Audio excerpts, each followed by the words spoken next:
मुलगी ही लग्नानंतर घर तर बदलतेच, पण संपूर्ण आयुष्य हे नव्याने जगायला शिकत असते. नवीन माणसं, नवीन सवयी, नवीन जबाबदाऱ्या यात स्वतःला ती हरवून न देता प्रत्येक नातं ही जपण्याचा प्रयत्न करत असते.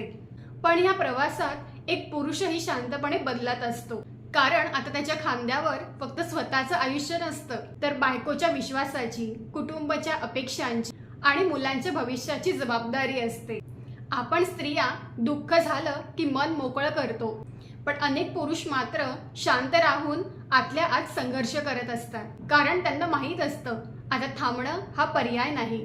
घर हे फक्त एकाने नाही, तर दोघांनी एकमेकांना समजून घेतल्यावरच टिकतं. दोघांच्या समंजसपणानेच संसार रूपी गाडीची दोन चाकं अखंड प्रवास करत राहतात. एकमेकांना समजून घेणं, वेळोवेळी साथ देणं आणि परिस्थिती ही काहीही असो, आपण एकत्र आहोत हा विश्वास जपणं, ह्यातच खरं सुखी संसाराचं सौंदर्य दडलेलं आहे.